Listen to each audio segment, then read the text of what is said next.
চলো আজকে ঘরের কাজ দেখতে দেখতে তোমাদের কিছু কথা আমি শেয়ার করি, যেটা তোমাদেরকে শর্ট ভিডিওতে আমি বলেছিলাম যে জামা কাপড় কিনতে গিয়ে একটা আমার সাথে ঘটনা ঘটেছিল। এবার কি ঘটনা সেটাই তোমাদের আজকে আমি ভিডিওটা দেখো, তোমাদেরকে আমি সেই ঘটনাটা শেয়ার করি। ভিডিওটা দেখতে দেখতে ঘটনাটা তোমাদের সাথে শেয়ার করি। যেটা হচ্ছে, আমরা গিয়েছিলাম শুক্রবার দিন, হাট বসে আমাদের এখানে, আমাদের বাড়ি হচ্ছে দাইহাট, তো দাইহাটে শুক্রবার হাট বসে। এবার আমি হাটে গিয়েছিলাম মেয়েদের দুটো জামা কিনতে। তো জামা কিনেছি, কিনে বাড়ি ফিরলাম। ফেরার পর আমার কি মনে হলো যে একবার পরিয়ে দেখি ঠিকঠাক হচ্ছে কি না। তো পরালাম, দেখছি দুজনারই ছোট হয়েছে। আমি তো ওকে ফোন করলাম, করে বললাম এক্ষুনি সঙ্গে সঙ্গে চলো, এক্ষুনি গেলে পারে হয়তো সুবিধা হবে পাল্টানো, কারণ পরের সপ্তাহে এক সপ্তাহ ওয়েট করতে হবে, প্লাস পরের সপ্তাহে দামটাও বেড়ে যাবে, বা নাও এরকম জিনিসটা পেতে পারি। তো জিনিসটা খুব ভালো লাগছিলো দেখতে। তো এই ভেবে আমি বললাম যে চলো এক্ষুনি চলো। তো ও আসলো, ওর সাথে যেতে যেতে এবার আমি ছিলাম আর আমার ছোট মেয়ে ছিল সঙ্গে গাড়িতে। এবার আমি অনেকবার ওকে বারণ করেছিলাম যে যাস না যাস না যাস না। তো যাই হোক, বাচ্চাদের বায়না বুঝতেই পারছো, যাদের বাড়িতে বাচ্চা আছে তারা হয়তো এই ব্যাপারটা ভালো করেই বুঝবে, যে বাড়িতে বাচ্চা থাকলে বাচ্চাদের জেদ বায়না কতটা বাবা মাকে সামলাতে হয়। অনেকেই ভাবে যে শাসন করা যায় না ঠিক মতন, শিক্ষা দেওয়া যায় না ঠিক মতন, তো সেই জন্য হয়তো এতটা অসভ্য বা বাজে।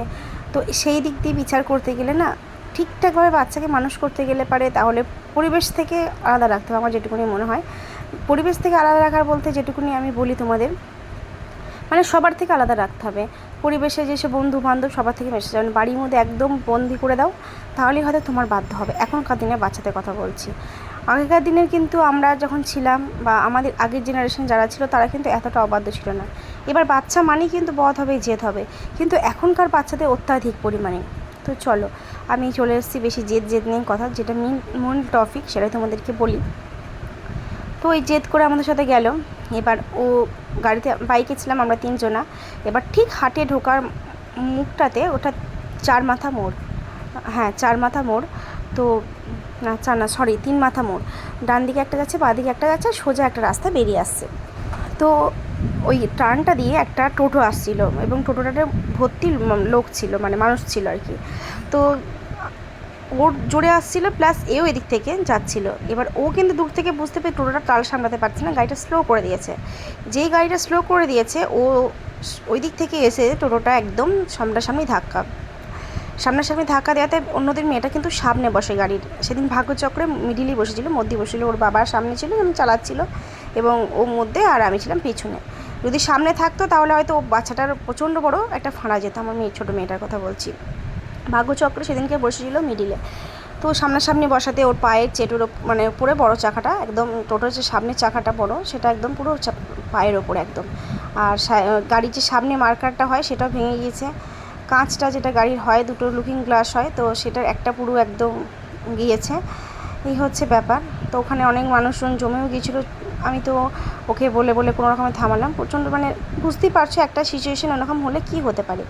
তো সেটা একটা গেল, যাই হোক সেটাকে সামলিয়ে হাটের মধ্যে ঢুকলাম আমরা মেয়েটার ড্রেস দুজনারই চেঞ্জ করার জন্য।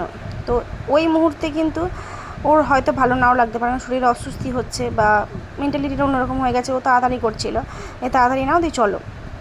এইবার আমি তাড়াতাড়ির মধ্যে বড়টার একটা জামা নিলাম কোনো রকমে। তো সেকেন্ড দোকানে ছোটোটা নিয়েছিলাম, একই দোকানে না, আলাদা দোকানে নিয়েছিলাম ছোটোটা। তো সেকেন্ড দোকানটা যখন গেলাম, মানে যেখানে ছোটোটা জামা নিয়েছিলাম, ওখানে জামাটা নিল এবং বলল যে বড় সাইজ নেই, এটা বড় সাইজ হবে না, অন্য জামা নিন। অন্য একটা জামা আমি যখন পছন্দ করলাম, সেটা আমার যাই হোক একটু খারাপ লাগলো, জামাটা একটু সুতো টুতো বেরিয়ে আছে, তাই আমি ওকে বললাম যে নেবো না এখন, তাহলে পয়সাটা যেমন ফেরত দেওয়া যাবে না, তাহলে আপনি জামাটা ফেরত দিন, আমি পরের সপ্তাহে চেঞ্জ করে নেব। তখন ও বলে যে অসুবিধা হবে না, জামাটা দিন, জামাটা রেখে যান, পরের সপ্তাহে এসে নিয়ে যাবেন, বড় সাইজ এনে দেবো। এবং জামাটাও দেয়নি, টাকাটাও ফেরত দেয়নি। তো এই একটা মানে টেনশনের মুহূর্ত, যে দেখুন সত্যি কথা বলতে, দেখো বন্ধুরা, এখনকার দিনে নিজের মানুষকে বিশ্বাস করা যায় না, আর রইল বাকি অচেনা মানুষ, তাই না? এবার সব মানুষই কি খারাপ? কখনোই না। পৃথিবীতে ভালো খারাপ মিলিয়ে সব রকমের মানুষ রয়েছে।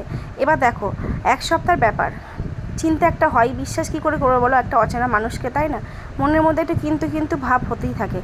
আমার জায়গায় হয়তো তোমরা থাকলে তোমাদের হতো কিনা জানি না, আমার হয়তো হচ্ছে, আমি হয়তো সবার থেকে সব দিক দিয়ে হয়তো আলাদা, আমি নিজেকেও সেটাই ভাবি বা বলিও যে হয়তো আমি সব দিক দিয়ে আলাদা, সেই কারণে হয়তো আমার টেনশন হচ্ছে, বা আমি ভাবছি যে যদি পরে স্বীকার না করে যে দিয়ে গিয়েছিলাম বা ফেরত দিয়ে নেবো, এটা আমি আর কোনো কিছুই আমি করিনি, মানে আমি বিশ্বাস করি একদম ছেড়ে দিয়ে এসেছি, ভেবেছি যে আর ও বললো যে অসুবিধা হবে না দাও, তো বিশ্বাসের উপর ছেড়ে দিয়েছি। জানি না পরের সপ্তাহে কী হবে না হবে, তো সেটা যদি আমি ফিরে পাই, বড় সাইজ যদি আসে জামাটার বা পাই, তোমাদেরকে অবশ্যই করে জানাবো, তোমাদেরকে বলবো। তো এই হচ্ছে ব্যাপার, একদিনে দুটো খারাপ ঘটনা, মানে সেই সময় আর মাথায় সত্যি কথা বলতে একটা খারাপ ঘটনা অলরেডি ঘটে গেছে আমাদের সাথে, সেটা মাথায় নিয়ে আর এই জামার ব্যাপারটা তখন সেই সময় আর সিচুয়েশানটা সামলাতে পারছিলাম না, মানে কি মাথায় সত্যি কথা বলতে সেরকমভাবে উপস্থিত বুদ্ধি সেরকম কোনো কাজ করেনি যে একটা কাগজে লিখে নেব বা বলবো, সেরকম কোনো উপস্থিত বুদ্ধি কাজ করেনি। তো যাই হোক, বিশ্বাসের উপর দেওয়া হয়েছে এবং আশা রাখছি বিশ্বাসের মান রাখবে। তো এটাই আমার বর বলছে যে তোমার এই একটা জামার জন্য সে কি সারা বছরে হাটটা বন্ধ করে দেবে, কখনোই অবিশ্বাসজনক কাজ করবে না। আর ও কি মানুষকে বিশ্বাস করে, এবং আমিও মানুষকে একসময় প্রচুর বিশ্বাস করি, যে কারণে বিশ্বাসের ফল প্রচুর ঠকেছি। এখন মানুষকে সত্যি কথা বলতে বিশ্বাস করতে ভয় লাগে। তো এই হয়েছিল ঘটনা। তো মনটা সত্যি সব দিক দিয়ে খারাপ, আরও অনেক কিছু আছে, সেগুলো তোমাদের অন্য এক ভিডিওতে শেয়ার করবো। তোমরা যদি জানতে চাও তো তোমরা একটু প্রে করো যেন সব ঠিকঠাক হয়ে যায়।